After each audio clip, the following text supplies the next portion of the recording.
One of the main events that we run at Because Jewish is called the Friday Night Jam. We're along with Editor-in-Chief Mike Greenhaus of Relix magazine. Woo! We get together with musicians and artists and talk about what matters to them religiously and musically. And so because tonight is Purim and Noah is putting on this grateful Purim show, with Dave, Brian, and friends. With Dave, Brian, and friends, we thought we would have a little bit of a conversation about the holiday of Purim and why we have chosen this night to talk with Noah and to play some Dead music. And so we're happy to have you with us. We're going to take some questions, a little bit of Q&A. The point of Purim is to get so drunk that you can't tell the difference between Hillary Clinton and Donald Trump. That's pretty drunk. That is pretty...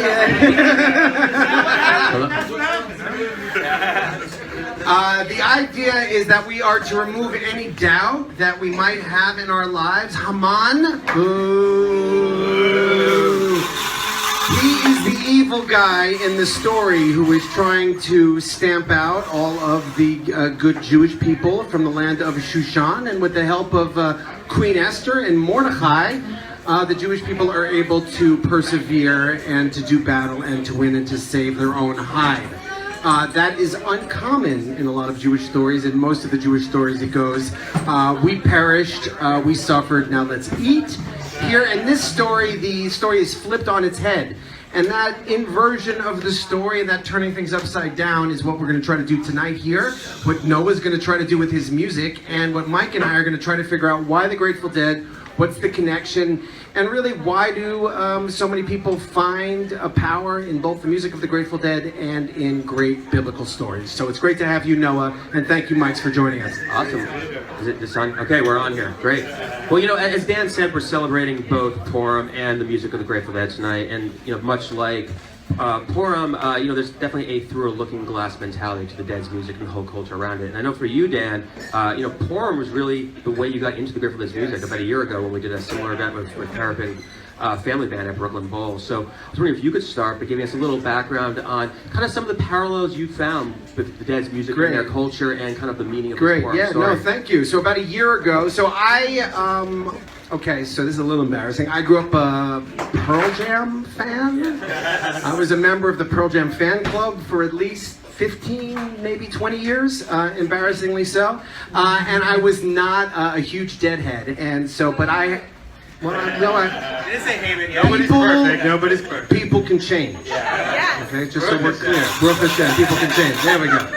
So, since we've been creating, Mike and I lead high holiday services at Brooklyn Bowl, for example, with Jeremiah Lockwood of the Sway Machinery, and we also do these events, as we mentioned, the Friday Night Jam with different, we had Sin Kane come, we had Chris Robinson up at Garcia's, and we did Craig Finn from the Hold Steady, and they sit around and they talk about their spirituality. So a year ago, we did Purim at Brooklyn Bowl with Graham Lesh and the Terrapin Family Band. And so I'm the rabbi, so I have to tell the story of Purim through the lens of the Grateful Dead. Well, that sounds complicated. And so I met with a good professor of Talmud, friend of mine, who also happens to be a fan of the Grateful Dead and other things surrounding the Grateful Dead. And I said to him, explain to me the connection between the Grateful Dead and Purim. And he said it's all about scarlet begonias.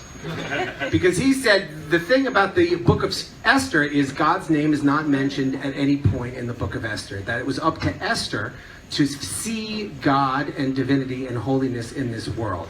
You didn't see it on its face. You had to look for it. And so he said sometimes, once in a while, you can get shown the light in the strangest of places if you look at it right. And so using scarlet begonias as our linchpin of what the holiday of Purim was all about, we then used Friend of the Devil for Haman, we used Dancing in the Streets for the big party that happens at the front, we used Touch of Grey because at the end, the Jews survive. And okay, so that was fun, we had a great time, there were a lot of kids there, and then I just kept listening to the Dead over and over and over again, and the Dead started to flow through me, and then I went to see Dead and Company. Andrew was at that show. I went to see Dead and Company at MSG, and a friend of mine I brought with me was sitting next to me. He goes, this is just for people who want to get high and do drugs. And I said, you're missing it. I said, everybody here, they're sharing poetry and liturgy that they've lived their whole life, that they've shared with their family. I said, this is a high holiday experience for people. I said, you're totally missing it. And then the wildest thing that happened is I had never brought myself to listen to the final July 9th a Soldier Field show. I just couldn't get around. I mean, listened to a lot of other Dead shows, but I didn't have the stomach to finally listen to that last show until my rabbi died just 2 months ago. And I was devastated because he was my rabbi and my professor. And I remember after he died, after his funeral, I went home and I listened finally to that last Grateful Dead show from July 9th at Soldier Field. And I realized at that point, I had totally become a deadhead. So I want to thank Mike and I want to thank Relix, because for me that was that power. That's right, 100%. Yeah, that's an amazing story. You know, for me, you know, when I first asked to play the Dead, you know, tonight and realized it was Purim, I was like, there couldn't be a more perfect Jewish holiday in which to do it. You know, in many ways, I feel like Purim kind of like were the original acid tests that Dan and Mary Franks were doing back in the day. What was in the Humitage? Oh man, yeah, nobody eat the brown Humitage. It's just bad Humitage. It's not poison. I think Rabbi Dan mentioned, you know, one of the main practices of the day is to intoxicate ourselves so much that we can't tell, you know, the difference between Hillary Clinton and Trump, or Mordechai the Tzaddik and Haman the Rasha. By the way, you can celebrate Purim drunk, but please vote sober. Yeah.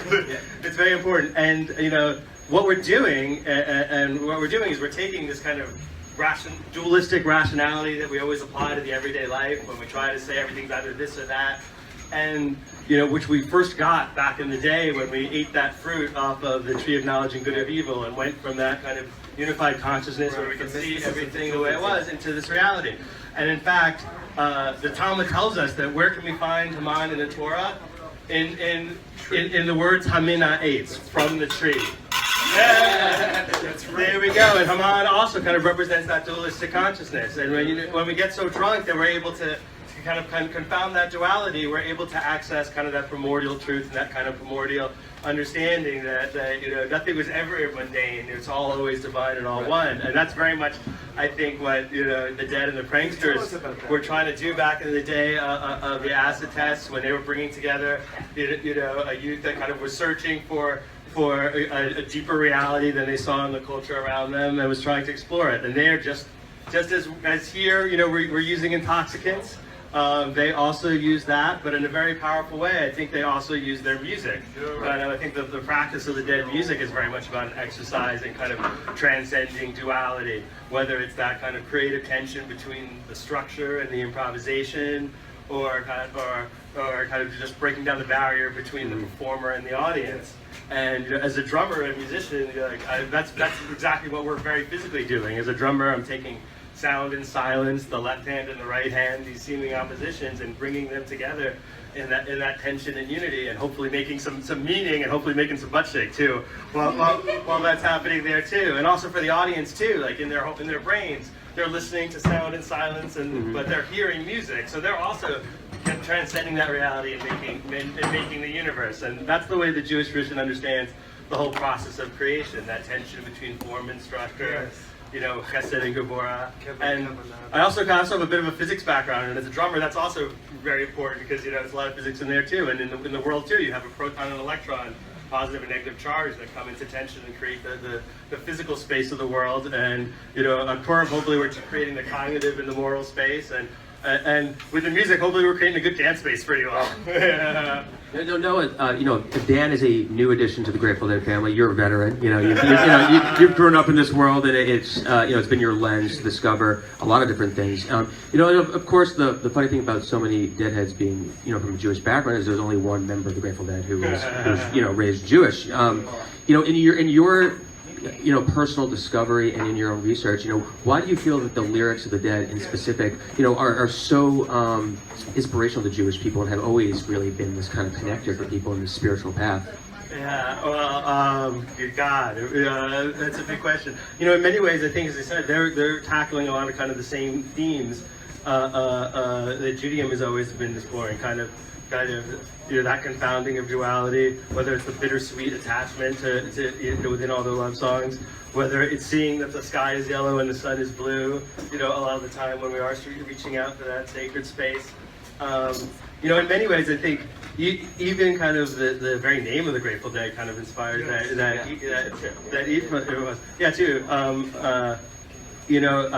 There's a saying and there's a tradition that like when you speak your teachings of your rabbi, his lips move in the grave, and I feel very much like when we're playing Jerry's tunes, his fingers are playing there too, and it's about that change of transmission, which goes back.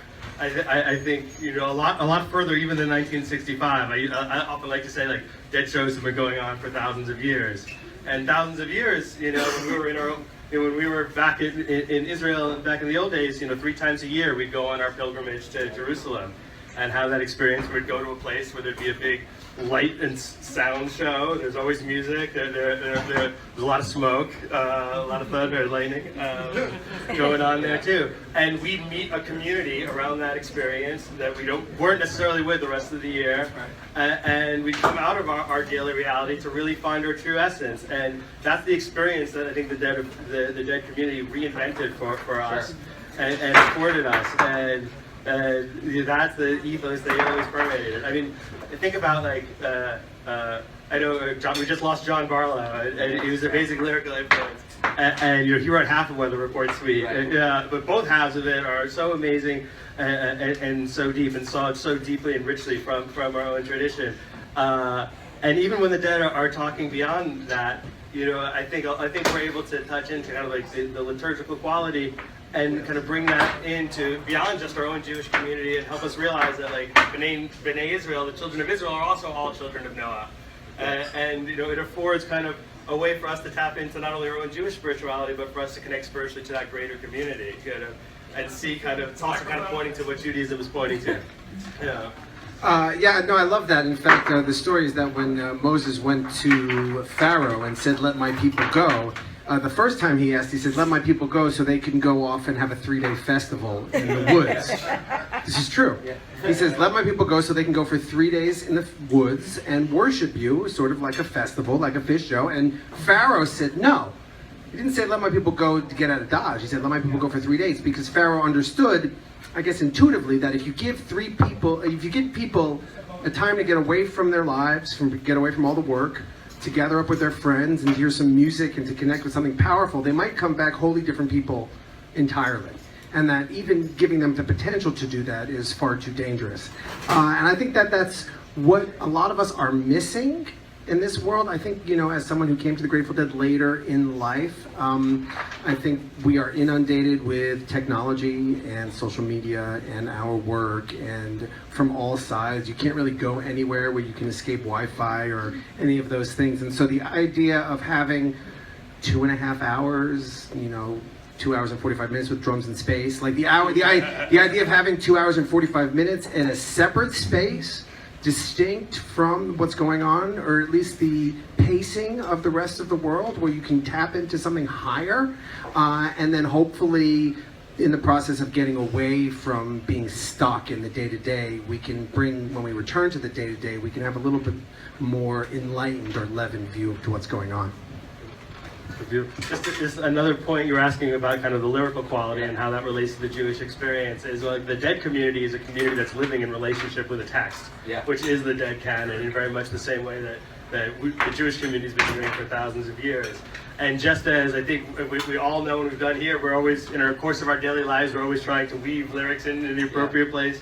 Just like when you read the Gemara, the rabbis are always trying to find the right verse from the Torah to apply to the situation or not. And kind of like it's hard to find kind of that resonance in other communities, and the Dead is really one place where we do it. And I would add to that at least the original Grateful Dead community and the members of the band themselves did grow out of the Bohemian folk community, which was the beatnik and the outcast community, which at that point in particular in the 60s was very heavily Jewish, because it was a place that for people who did not fit into the norm, and I think that inspired them, even if it wasn't a religious way, it was a cultural way.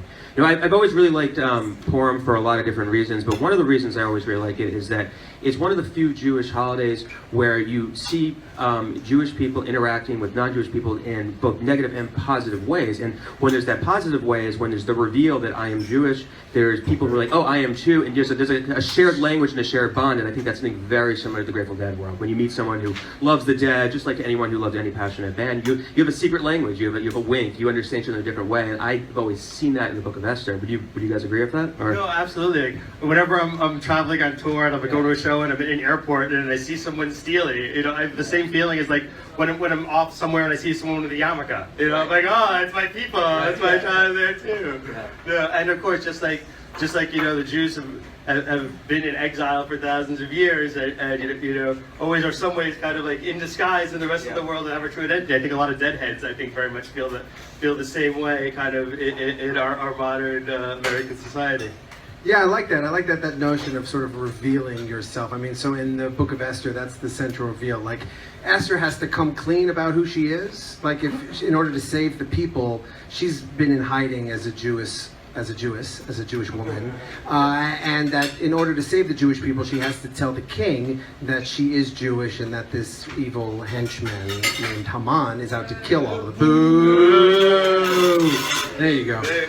And when you think about that, like, there is something about the Grateful Dead, and where, I mean, I was just, as I mentioned, I was a Dead and coach, just like, all people are there who are free to express themselves. So you've got like the hippie people who are still dressed as if it's 1968, who are there. You've got the Orthodox people who are dressed full in their Orthodox gear. People are able to come as they are, and there's a beautiful melting pot. So everyone is there sort of loving the music, but they're all also expressing their individual identity. And I wanted to ask you, though, vis-a-vis playing the music of the Dead and then translating it, because I do think the connection between, like, when Jews lead services, right, those prayers were written a long, long time ago. And so, to a certain extent, there's a danger of becoming rote or formulaic and just going through the motions. And so nobody wants to hear a Dead cover band that is going to play every lick precisely as Jerry played it or as Phil. We're glad to hear you say that. Because there also has to be some part of you that enters into that space. And I think the best religious practices or the best Jewish rituals are ones in which we can share the old prayers but make them relevant to what's going on now. So I'm curious, how do you take the Grateful Dead music in their canon and make it alive as opposed to stale? Well, that's the whole exercise. You know, there's a saying, the Torah lo bashamayim, the Torah is not in heaven. You know, the Torah is living and here on earth, is a living tradition. And that's why we keep playing that music, you know. That's why we don't all just go and back and listen to all the tape we have. And as a yeah. You know, as a performer, you know, it's the same way. Religiously when we pray, we always start, you know, the Shemona Esrei. We say, our God and God of our fathers. You know, it's about that tension between making it your own, but having it be in dialogue with those who came before you, and having that tension.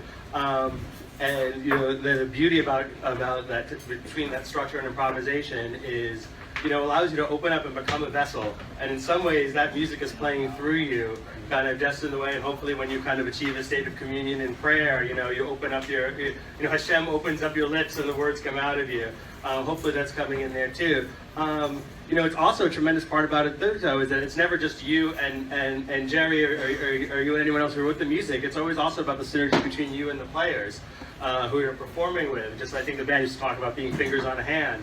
And you know, that's why it's so amazing to be able to play with all these people who I'm going to get to play with in a little bit. I'm very excited too. And you know, together, you know, they help you transcend kind of that division between self and other, and help explore. So like with Jerry, you know, or Billy, I gotta say to a large degree in my case, and Mickey, he's always with you and he's always flowing through you, but you know, you're playing along with him, and you're adding kind of just as if you were there with you, and you're adding your own vision and your own element as his is coming down. And you know, that's an amazing thing that you can do as a musician, and that's an amazing thing you can do also as a Jew with our tremendous tradition. Yeah, and I think that one of the, there's been lots of discussions on the mini bands within the Grateful Dead. There was, in a lot of ways a trio between Phil, Jerry, and Billy, and obviously there was, Jerry and Bobby, and there's the drummers, all of these conversations. And that's something, if you think of on a large level, you see in a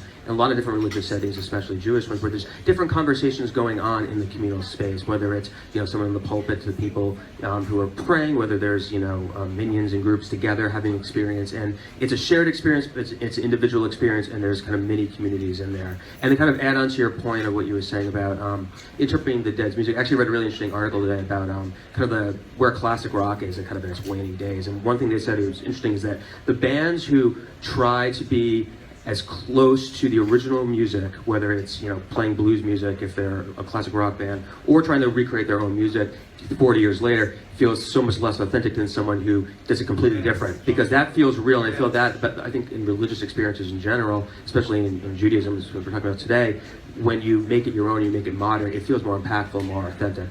That's good. And look at Purim. So this is a day here where we celebrate religiously in a mode that would seem so bizarre in any other holiday. Yeah. But we come from a new perspective, and we feel very rejuvenated in our practice. So too, and absolutely the same way. Yeah, amen. I would just say that's what we try to accomplish. I mean, I think one of the reasons that a lot of people are put off by religious practice in general is it can feel just imposed upon you, and like you have to say exactly this in exactly this fashion, exactly this way. It doesn't provide the type of improvisational or personality that you bring to this. And so this is our Purim celebration this evening. So thank you for joining us. Thank you, Noah, for participating in this conversation. Thank you, Mike. I want to let you know that we are hosting, if you like the band Fish. Anyone here heard of Fish? Anyone here heard of that band? So this Sunday at 11 o'clock at Brooklyn Bowl. They have a song called Esther or something? They do have a song called Esther. The band called Uncle Ebenezer is going to be hosting. So we're going to be doing Grateful Dead Purim this evening. And on Sunday morning, we're family friendly. Uncle Ebenezer Fish family fun on Sunday morning. So thank you to Noah. Thank you to all of you. If you're interested in any groggers or Humantaschen, find Wendy. Wendy, raise her hand. And you can find out more about our stuff on becausejewish.com. Thank you, Noah. And thank you to the Dave Bryan's band. Huge thanks to Dave Bryan. Yes, thank you for inviting us. Thank you for letting us take over this space for a little bit of a slightly religious conversation, and we wish you all a happy Purim. Yeah. And I say this isn't the first time Dave Bryan and friends have been in a religious context.